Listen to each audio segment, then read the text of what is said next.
Mesdames, Messieurs, bonsoir et bienvenue sur Gabon Télévision. Invité ce jour, le secrétaire général de l'ONEP, l'Organisation nationale des employés du pétrole, qui vient de tenir une assemblée générale à la Chambre de commerce de Libreville sur les relations de la dite organisation avec la CNAM-GS. Point central lors des décisions prises, bien sûr, la volonté des membres de l'ONEP de voir être suspendus les prélèvements effectués jusqu'aujourd'hui par la CNAM-GS. Nous allons revenir longuement dans cette émission sur cette question avec le secrétaire général Paul-Aimé Bagafou, mais avant, nous parlerons bien sûr de la réalité de l'ONEP et des engagements pris lors du procès verbal signé avec le gouvernement le 16 mars 2013. Alors, Monsieur Paul-Aimé Bagafou, bonsoir. Bonsoir, Monsieur Léobi. Alors, nous venons donc de donner la trame de cet échange. Vous avez tenu une assemblée générale à la Chambre de commerce de Libreville. Le point central, les relations avec la CNAM-GS. Mais nous allons revenir quand même au contenu du procès verbal signé l'an dernier avec le gouvernement avant que d'aborder cette question. Alors, la tonalité du communiqué final de cette assemblée générale sonne comme un appel à la mobilisation. Le 2 juillet 2014 dernier, vous écriviez déjà une lettre au Premier ministre chef du gouvernement dans laquelle vous rappeliez votre attachement au dialogue, votre disponibilité pour un dialogue, avez-vous dit, constructif. Alors, que s'est-il passé pour que du dialogue envisagé, l'on aboutisse à la situation actuelle? Merci pour d'abord de nous recevoir sur votre plateau. Il faut dire que le 2 juillet, effectivement, nous avions adressé une correspondance à Monsieur le Premier ministre chef du gouvernement pour rappeler au nom de la continuité de l'administration ou de l'action gouvernementale les engagements qui avaient été déjà pris par ce gouvernement et qui étaient consignés dans le procès verbal signé entre le dit gouvernement et notre organisation syndicale le 16 mars 2013.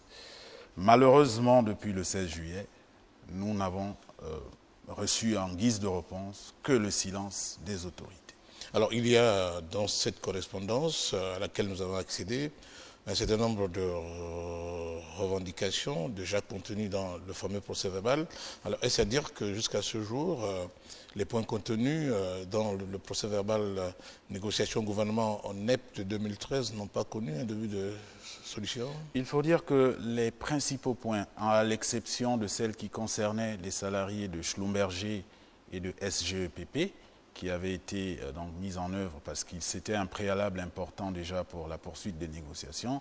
En dehors donc de ces questions de réhabilitation des salariés de Schlumberger licenciés par la direction générale de l'époque qui se trouvait être en situation irrégulière, il y avait également donc le départ de cette même direction générale et du directeur des ressources humaines de la société Schlumberger, de même que la réhabilitation des salariés de SGEPP qui avaient été licenciés pour des questions de vol de gasoil. Donc, il n'y a pas eu de réalisation concernant le reste du cahier des charges qui avait été décliné à travers le préavis de grève. Alors, on constate que vous êtes très, très attaché à la nationalisation de certains emplois et dans cette démarche, on note également que vous souhaitez que soit partie du territoire national ou des entreprises pétrolières du Gabon certains même qui soient en situation régulière, pourvu que ces emplois soient à même d'être occupés par les Gabonais. Alors donc, il y a ceux qui sont en situation irrégulière et en même temps ceux qui sont en situation régulière à même d'être remplacés par les nationaux. Je pense que dans un premier temps, il faudrait qu'on se concentre sur les employés dits expatriés, donc les travailleurs étrangers qui sont en situation irrégulière. Nous avons certes demandé cela, mais nous disons que le premier groupe de personnes auxquelles il faudrait bien entendu rappeler les exigences légales en matière d'emploi au Gabon, d'emploi de main-d'œuvre étrangère, c'est la première catégorie, ceux qui sont en situation irrégulière. En principe, pour cette catégorie-là, on ne devrait même pas trop réfléchir, on doit revenir à l'application stricte de la loi. En ce qui concerne les salariés, les travailleurs étrangers en situation régulière, il est clair que notre organisation est une organisation citoyenne, responsable et mature. Nous avons compris, d'ailleurs, il y a eu ce processus en 2011 où, à la suite d'un préavis de grève et des négociations qui s'en étaient suivies, avait été mise en place une commission pour examiné la situation des travailleurs étrangers. Nous avions identifié à l'époque des emplois qui avaient été qualifiés de critiques et des emplois qui étaient dits non critiques. Le processus de vérification avait été mené. Plusieurs salariés, plusieurs travailleurs étrangers en situation irrégulière avaient été sortis du territoire national.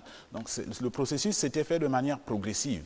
Nous ne disons pas qu'il faut tout arrêter, prendre les personnes qui sont en situation régulière et celles qui ne sont pas en situation irrégulière, les mettre dans le même panier et les débarquer du territoire national. Ce n'est pas de cela qu'il s'agit.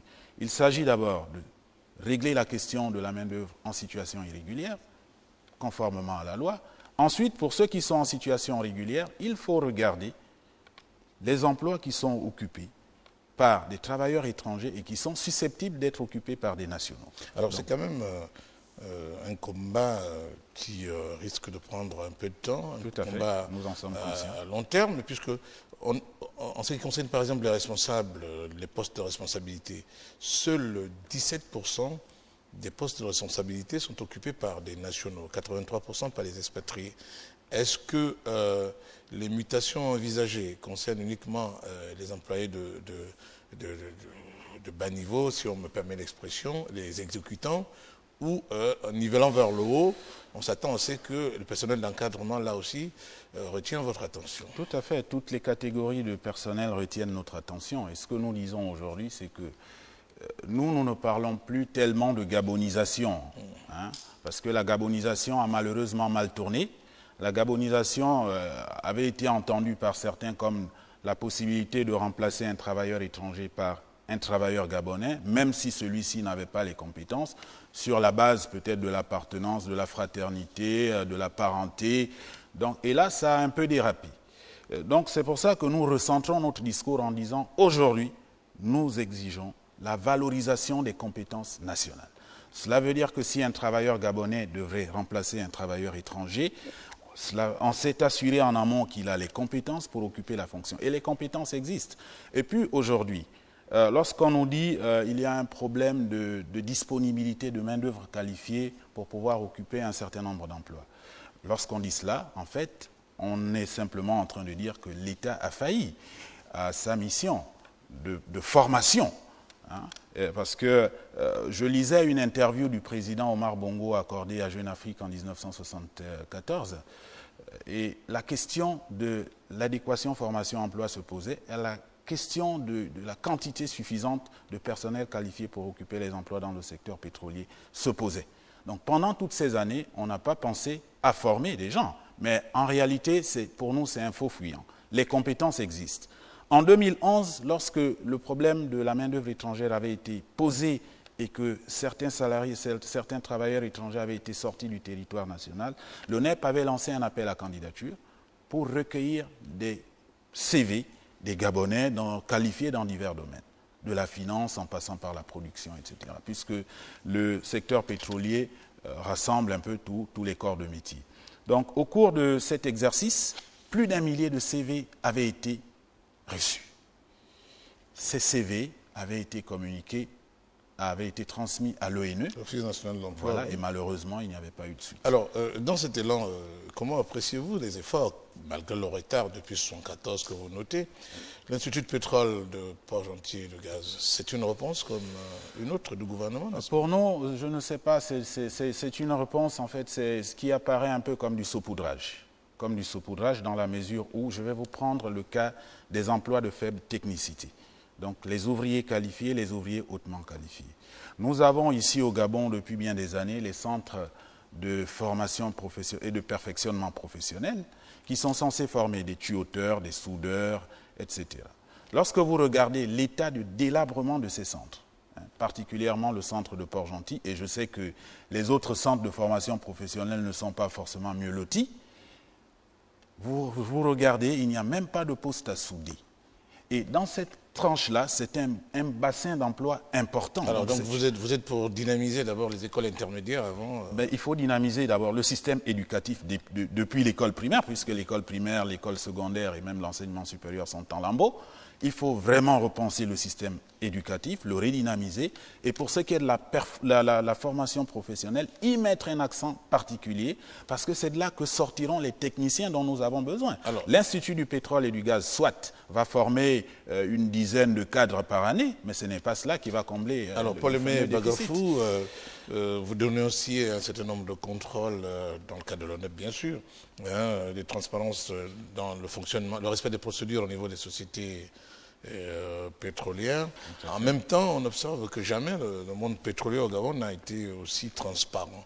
Est-ce que les mutations, je veux dire les changements notés au niveau de la transparence, souhaités au niveau des industries extractives, n'atteignent pas ce monde au point de penser qu'on reste toujours à la remorque? En ce qui nous concerne, nous n'y voyons aucune transparence. Je dirais plutôt que le secteur pétrolier n'a jamais été aussi nébuleux que maintenant. Donc il s'agit pour nous d'une conglomération d'intérêts divers, de lobbies, mais il n'y a aucune lisibilité. La preuve, c'est que le Gabon a été suspendu de l'initiative sur la transparence des industries extractives. Et aujourd'hui, nous essayons d'y repartir, puisque demain, après-demain... Il y a une réunion sur la question en vue, c'est bien de le rappeler. Donc c'est dire que la transparence n'y est pas, elle est toujours appelée de tous ces... Alors, il y a tout de même une volonté de dynamiser ce secteur. Vient de se tenir le forum le tout premier sur le pétrole et le gaz. Quelle a été votre contribution, par exemple, à cet échange quand même national, que, malgré vos difficultés, quel a pu être aujourd'hui votre apport pour que finalement on s'achemine vers tout ce que tout le monde souhaite, une efficacité dans les questions qui sont des problématiques aujourd'hui du monde pétrolier? Ben, à cette question, je répondrai directement que nous n'y avons apporté aucune contribution, pour une raison tout à fait simple. L'on a jugé les organisateurs du forum, je ne leur jette pas la pierre, mais je fais un constat, on peut être jugé que l'ONEP n'était pas une composante essentielle du secteur pétrolier et donc les organisateurs n'ont pas trouvé utile de nous inviter. Mais il y a d'autres forums sur lesquels, lorsque nous sommes sollicités, pourtant parce que l'ONEP reste, au-delà des revendications, une force de proposition, nous y apportons notre contribution. Donc, je pense qu'il faut peut-être demander aux organisateurs pourquoi est-ce que l'ONEP est resté en marge de cela. Alors, M. Paul-Aimé Bagafou, la quantification des désagréments causés en termes de manque à gagner, vous êtes pour beaucoup de personnes éclairées, comme on le constate. L'option d'une grève, par exemple, dans votre secteur, est-ce qu'elle n'est pas souvent la dernière hypothèse? Souvent, les manques à gagner, est-ce qu'il vous arrive de quantifier cela au point de vue de l'économie générale de l'État global du pays?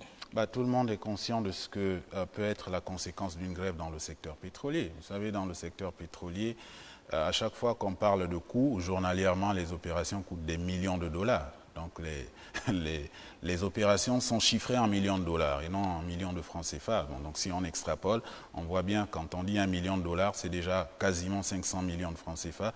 Donc je vous passe le détail des grosses opérations qui y sont effectuées. Nous allons revenir à ces questions vers la fin de l'émission, mais collons à l'actualité. Cette assemblée générale que vous venez de tenir à la Chambre de commerce a porté essentiellement sur les relations avec la CNAMGES.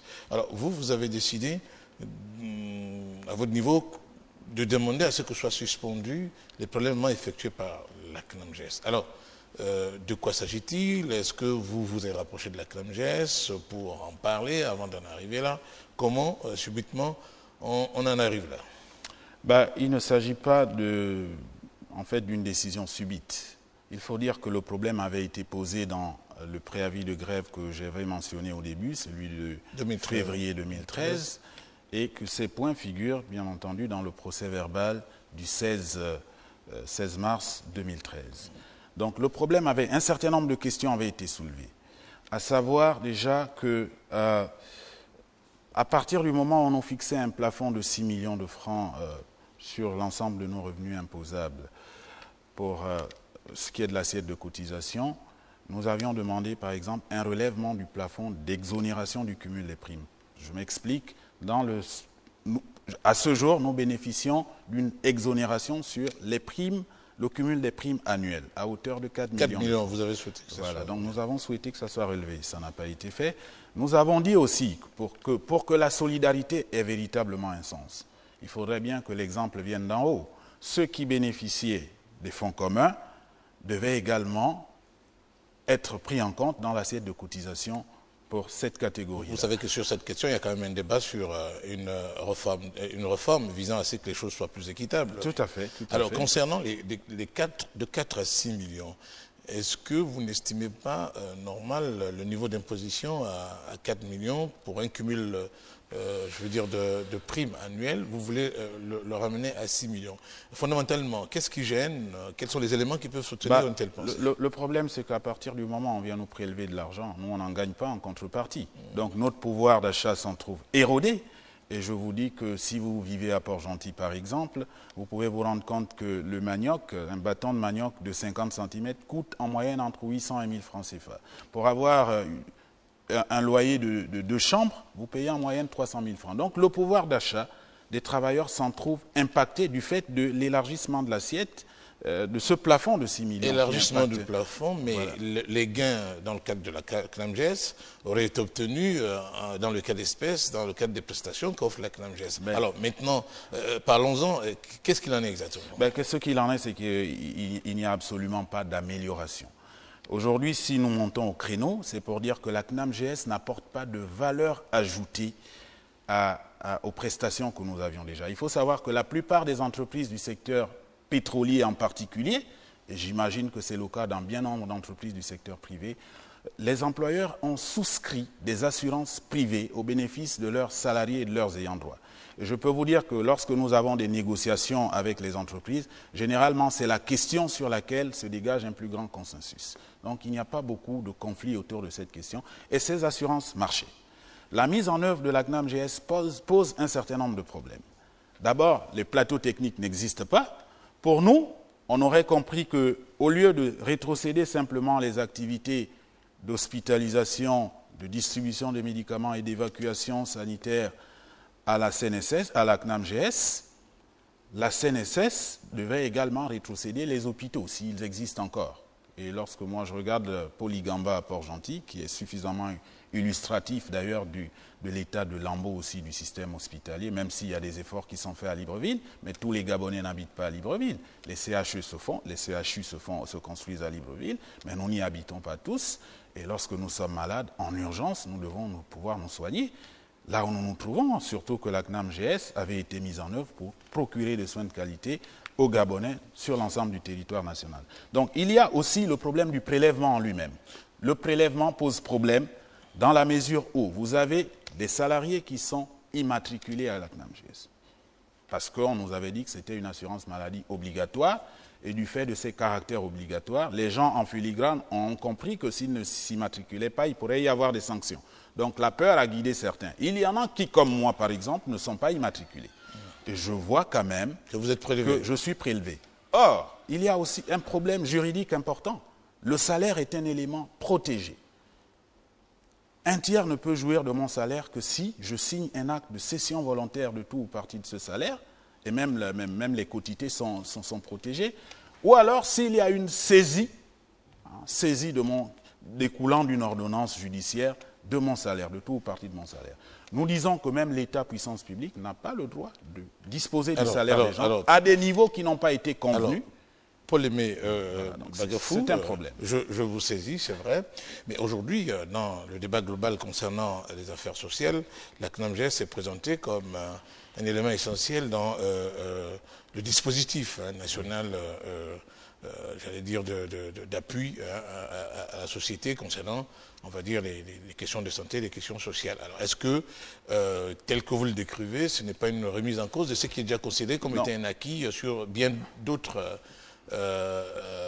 cas, bien d'autres composantes de notre société? Des explications de la présentation qui nous a été faite de l'assurance maladie, CNAMGES, comme on l'appelle couramment, c'est que celle-ci est structurée en 3 fonds distincts. Il y a le fonds du secteur privé, alimenté par les prélèvements qui sont faits sur les salaires des agents du secteur privé, aussi bien en termes de part salariale, donc 2,5%, et 4,1% pour la part patronale. Oui, bien sûr. C'est un fonds distinct. La CNAMGES nous dit que la comptabilité de chaque fonds est distincte. Il y a le fonds des agents de l'État, qui a sa propre comptabilité, et il y a le fonds de garantie sociale, qui est qui a été mis en place pour prendre en charge les Gabonais économiquement faibles. Nous ne pouvons pas remettre en cause cela. Là, il y a une vraie solidarité, parce que ceux-là n'ont rien et l'État pense à eux. Mais pour ceux qui sont déjà pris en charge, qui ont une assurance qui marche, l'assurance maladie CNAM-GS devait permettre d'améliorer l'offre et non de dégrader l'offre de soins. Pour vous, vous êtes en stade de dégradation. Tout à fait, tout à fait. Alors, mais vous exigez, entre autres, que 2 de vos membres fassent partie d'un comité ou d'une organisation qui se créait pour mieux suivre l'exécution des dépenses ou la gestion des fonds de la CNAM-GS. Alors, une telle émission, comment est-elle faisable pour une entité comment l'ONEP peut-elle, au titre des contributions de ses adhérents, devenir en même temps Non, il ne s'agit pas d'une immixtion en réalité, puisque au Gabon, nous sommes en train de parler de bonne gouvernance depuis quelques années. Et la bonne gouvernance voudrait que lorsque vous payez, vous devez savoir ce que vous faites de votre argent. Dans le cas du fonds du secteur privé, je le disais tout à l'heure, il est alimenté par les prélèvements sur les salaires, aussi bien en termes de part salariale que de part patronale. Donc c'est nous qui finançons notre assurance santé. Nous avons le devoir, donc en tant que citoyens déjà nous avons un devoir, nous avons le droit à l'information, et en tant que contributeurs, donc bailleurs de fonds de la CNAM-GS, nous devons regarder quelle est l'utilisation qui en a été faite. Et ce d'autant plus qu'en 2013, l'ONEP avait demandé au gouvernement de lui fournir un audit de la CNSS. Le gouvernement avait pris l'engagement de rendre disponible cet audit 3 mois après la signature du PV. Et ça n'a jamais été fait. Pourquoi cet audit? Parce que nous savons que les employeurs payaient déjà pour le volet santé à la CNSS 4,1% de nos salaires, en termes de, les salariés ne payaient rien, simplement l'employeur qui payait 4,1% sur un plafond d'1,5 million. Donc, nous estimons aussi que lorsqu'il y a eu transfert, je suppose qu'il y avait des actifs financiers en reste à la CNSS qui auraient dû être transférés à la CNSS. Nous, c'est une question de transparence et de principe. Le citoyen aujourd'hui, dans une république qui se respecte, a le droit à l'information. Surtout quand c'est son argent qui est en jeu. Alors, vous avez tout de suite, pour revenir à ces questions bien fondamentales, dit que les CHU se construisent à Libreville. Est-ce qu'il vous est arrivé d'avoir des collègues, des adhérents malades et puis victimes des défaillances des plateaux techniques au niveau de Port-Gentil notamment, puisque c'est le principal pôle économique regroupant les plus. De toute façon, il n'y a pas de plateau technique digne de ce nom. À Port-Gentil, par exemple, je ne connais pas une structure qui a une salle de réanimation, par exemple. C'est essentiel. Lorsqu'il y a des problèmes, les gens sont évacués sur Libreville. Il y a un certain nombre d'autres éléments. Par exemple, l'accès aux médicaments dans les pharmacies. Quand nous parlions de complexification de l'accès aux soins. Aujourd'hui, les procédures sont longues. On a neutralisé nos assurances maladie, nos assurances privées, parce qu'avec ces assurances, nous avions déjà accès aux soins. Alors, vous avez notamment parlé de pseudo-mécanismes de complémentarité fictive, voilà. Dites-vous. Les assurances maladies privées souscrites par les employés du secteur privé. Ça rejoint un peu cet élan. Donc, concrètement, si vous donniez un peu quelques éléments d'illustration. Cela veut dire simplement que nous disposions, comme je l'avais dit en entrée, d'assurances privées. Nous disposons d'assurances privées. La plupart de ces assurances couvrent nos soins de santé à hauteur de 100%. Dans certains cas, les 100% sont pris en charge immédiatement par le tiers payant. Et dans certains autres cas, l'employé, le salarié paye un ticket modérateur, que ce soit pour lui ou pour son ayant droit. Il paye un ticket modérateur, généralement de 20%, qui lui est remboursé par la suite. Donc nous sommes pris en charge à 100% et il n'y a pas de limite. Aujourd'hui, avec la CNAM-GS, la pseudo-complémentarité dont nous parlons, c'est de dire que lorsqu'une prestation coûte 25 000 francs, ben, la CNAM-GS dit, moi je supporte à hauteur de 12 000 francs et vous payez le reste. Mais moi, sans la CNAM-GS, j'ai déjà ces prestations. Alors, quelle est la valeur ajoutée de la CNAM-GS? Les plateaux techniques n'existent pas. Le peu de cliniques qu'il y a n'existe pas. Ce qui va se passer, c'est peut-être que ceux qui continuent à s'arc-bouter derrière la mise en œuvre de la CNAM-GS, dont nous remettons aujourd'hui en cause le modus operandi, parce qu'il faut que nous soyons clairs. Nous ne sommes pas en train de dire qu'il faut arrêter la CNAMGS, éliminer la CNAMGS. Il ne s'agit pas de jeter le bébé avec l'eau du bain. Nous disons simplement que l'eau du bain est sale, il faut la nettoyer à plat avec les personnes concernées. Concernant votre secteur notamment, c'est-à-dire l'ONEP. Alors, venons-en finalement à un condensé de la pensée. Quel est aujourd'hui, on va dire, l'état des échanges que vous avez quand même eu avec les principaux dirigeants de la CNAMGS pour en arriver là? Est-ce qu'il y a eu une tentative d'échange? Est-ce qu'il y a eu des démarches, soit à travers le gouvernement, soit à travers la CNAMGS elle-même? Alors, vous êtes venu sur la place publique demander la suspension. Quel est le niveau réel des démarches que vous avez effectuées pour éviter d'en arriver là? Déjà, à chaque fois qu'il y a eu, quand le processus d'immatriculation des agents du secteur privé avait été lancé, nos adhérents venaient vers nous. Et dans les entreprises, des rencontres ont été organisées. D'abord, il y a une présentation qui avait été faite par la CNAMGS à notre organisation en 2013. C'est sur la base donc, de cette présentation que nous avons relevé un certain nombre de points que nous avons portés à l'attention du gouvernement. Donc il y a eu des rencontres explicatives. Il y a encore 2 à 3 semaines, l'ONEP avait organisé une formation à l'endroit de ses salariés, de ses adhérents à Port-Gentil, notamment les instances représentatives du personnel, et la délégation provinciale de la CNAMGS à Port-Gentil avait été conviée pour donner davantage d'explications. Ce sont les mêmes explications qui ne répondent pas aux questions que nous nous posons. D'où nous avons rappelé à Monsieur le Premier ministre, donc à travers le courrier adressé le 2 juillet, un certain nombre d'engagements, y compris les questions autour de la CNAMGS. Si il y avait eu un dialogue, ça aurait été l'occasion justement de revenir en détail sur ce que nous remettons en cause dans le fonctionnement actuel de la CNAMGS. Alors, difficile donc de faire le point de toutes les questions. Ce que l'on retient, c'est votre décision, n'est-ce pas, de voir être suspendu les prélèvements. Le gouvernement saura certainement vous répondre au cours des entretiens que naturellement vous allez avoir, puisque le problème est posé. Alors, cette problématique mise en relief est-elle la condition sine qua non pour amener la calmie dans l'hiérarchisation? Est-ce que vous avez des éléments qui peuvent être considérés comme étant des éléments clés pour un appel au dialogue, à l'échange avec les partenaires pour une issue spontanée? En ce qui nous concerne, pour le moment, la CNAMGS est devenue une priorité. Donc, ce que nous avons demandé, c'est la suspension, dans un premier temps, que les sommes qui ont été prélevées soient restituées, donc remboursées. Il faut qu'ensuite, le gouvernement s'asseye avec, et bien entendu les gestionnaires de la CNAMGS, s'asseyent avec les partenaires sociaux. Cela vaut aussi même pour les agents du privé qui se plaignent, du public. Les agents de l'administration publique qui se plaignent des mêmes travers. Donc qu'ils s'asseyent avec, que nous nous asseyons, donc que le gouvernement, partenaires sociaux, CNAMGS s'asseyent pour repenser la mise en œuvre de la CNAMGS. Penser des modalités qui soient acceptables pour tout le monde, parce que nous avons 2 choses en cause ici. Le pouvoir d'achat des travailleurs et surtout la santé des travailleurs et de leurs ayants droit. Tel que la CNAMGS fonctionne aujourd'hui, elle ne nous apporte pas de valeur ajoutée par rapport à ce que nous avons déjà. Nous avons la faiblesse de penser que lorsqu'une réforme est mise en place, elle doit l'être pour améliorer le quotidien des populations et non pas pour dégrader la situation qui est la leur. Est-ce qu'on a également la faiblesse de penser que lorsqu'une réforme est mise en place, les quelques aléas de parcours peuvent être acceptables? Oui, il y a des aléas qui peuvent être acceptables quand elles sont. C'est pour ça qu'il y a nécessité d'associer les partenaires sociaux pour que ceux-ci s'approprient le problème et qu'ils se sentent concernés.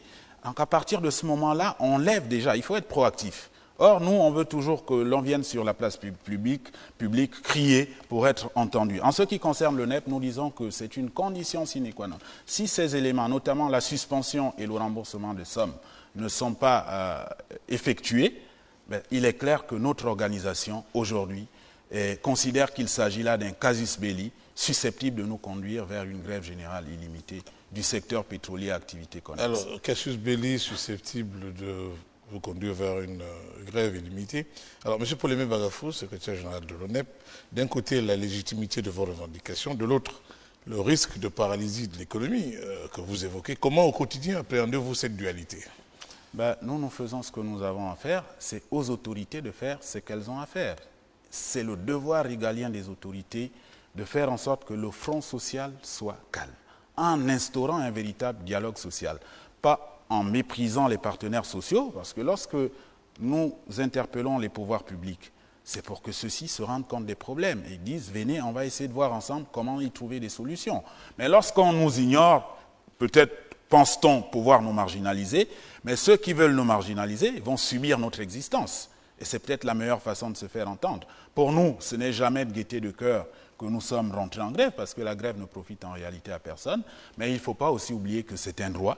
C'est un droit. Si nous ne pouvons plus nous faire entendre d'une certaine façon, parce que les autorités n'ont pas le souci de cet apaisement, alors nous devons aller spontanément user de ce droit. Spontanément, en guise peut-être de rappel, hein, quelques éléments qui peuvent suffire pour convaincre de ceux que les autorités n'ont pas le souci tout à l'heure, nous avons parlé de la lettre et moi j'ai discuté avec d'autres organisations syndicales. Regardez combien d'organisations syndicales ont lancé des mouvements de grève en ce moment. Elles reprochent la même chose au gouvernement. Nous écrivons, vous ne répondez même plus. Avant, on écrivait, le gouvernement prenait des engagements, ne les réalisait pas, on restait quand même enfermé dans ce cercle infernal ou vicieux, mais il y avait quand même un semblant de dialogue. Aujourd'hui, c'est un dialogue qui est totalement rompu. Donc, à partir du moment où on ignore les appels que nous adressons à ceux qui, malheureusement, prennent des politiques qui nous impactent, nous n'avons plus personne à qui nous adresser. Donc, il nous reste simplement notre droit à la résistance par le moyen de la grève. Paul-Aimé Bagafou, secrétaire général de l'ONEP, l'Organisation nationale des employés du pétrole, nous arrivons au terme de cet échange. Au terme de cet échange, à la suite donc de cette dénonciation, des rapports que vous avez avec, non pas de la CNJS en totalité, mais des rapports que vous avez avec la Caisse nationale d'assurance maladie obligatoire. Alors, Paul-Aimé, vous sonnez, n'est-ce pas, comme on dit, l'alarme de la mobilisation. En même temps, vous restez open, comme on dit, ce sont vos langages, au dialogue. Nous restons ouverts au dialogue, mais surtout nous disons que nous avons posé un certain nombre de conditions, parce que nous avons attendu et aujourd'hui nous en souffrons. Nous en souffrons non seulement en ce qui concerne notre pouvoir d'achat, mais aussi la dégradation des prestations de santé donc, qui sont un acquis dont nous bénéficions déjà. Donc il faut qu'on aille vers ces mesures. À partir de ce moment-là, nous, on peut nous appeler, s'il y a des gens qui ont réellement la volonté de trouver des solutions apaisées à ce problème, nous restons ouverts au dialogue. Mais ce n'est pas le dialogue à tout prix. Vous allez permettre une toute dernière question. Vous êtes revenu plusieurs fois sur le pouvoir d'achat. Dans le commun des Gabonais, on pense toujours que dans les milieux pétroliers, ce n'est pas la question qui se pose concernant le pouvoir d'achat. La question ne se pose pas pour les travailleurs étrangers. Parce que si vous regardez les salaires des Gabonais, il faut savoir que dans le secteur pétrolier, il y a plusieurs types d'entreprises. Ceux qui sont dans la production, par exemple, et la sous-traitance ne sont pas logés à la même enseigne. Donc il ne faut pas croire, caricaturer. Il ne faudrait pas que les gens croient que tous ceux qui travaillent dans le secteur pétrolier ont des gros revenus. Ceux qui sont dans les sociétés de production ont peut-être des meilleurs revenus, certes, mais qui n'ont rien à voir avec les revenus de nos collègues expatriés, qui ont 10 fois, 8 fois, 15 fois nos revenus. En ce qui concerne les salariés des entreprises, vous savez, il y a des gens qui, aujourd'hui, perçoivent 110 000 francs de salaire de base dans les entreprises du secteur pétrolier et qui ont 15 000 francs d'aide au logement. Alors, au moment où nous, et l'autre question aussi qu'il faut prendre en compte, c'est que le fait de relever le plafond aussi augmente les charges des employeurs. Et moi, je vous dis, en septembre, j'en profite pour vous dire, au mois de septembre, j'ai vu 69 salariés, donc qui sont nos syndiqués, être licenciés pour motif d'ordre économique par leur entreprise qui disait avoir des difficultés. Nous avons 53 salariés de la société STC Bocar qui sont licenciés aujourd'hui pour avoir revendiqué leurs droits parce que leur employeur prélevait les cotisations CNSS et ne les reversait pas. Aujourd'hui, nous avons un licenciement pour motif économique qui est en préparation dans une société à Port-Gentil, la société IPS. Nous avons des bruits d'un licenciement pour motif économique qui va impacter au minimum 300 personnes dans une entreprise des activités connexes au secteur pétrolier. Donc vous voyez qu'à un moment où nous vivons toutes ces choses, et là aussi nous n'entendons pas les autorités réagir. Nous disons que la lutte contre la pauvreté, ce n'est pas appauvrir ceux qui travaillent, mais c'est les aider à conserver leur pouvoir d'achat, parce que nous qui travaillons, nous prenons également en compte nos parents qui sont au chômage. Nous finançons des études de ceux qui doivent nous relever demain. Donc nous avons une contribution qui est sérieuse au développement de notre pays, et on ne doit pas nous appauvrir au motif qu'on veut lutter contre la pauvreté. Paul-Aimé Bagafou, secrétaire général de l'ONEP, Organisation nationale des employés du pétrole, le cri de l'ONEP face, n'est-ce pas, à la condition de l'employé du pétrole, face à la relation avec la CNAMGES. Cri lancé, bien entendu, il est souhaitable que les parties concernées se retrouvent, comme l'envisage et le souhaite naturellement le secrétaire général de l'ONEP, qui reste ouvert, a-t-il dit, à tout dialogue constructif. Merci Paul-Aimé Bagafou d'avoir répondu à notre invitation. C'est nous qui vous remercions. Merci à tous, à bientôt sur Gabon Télévision.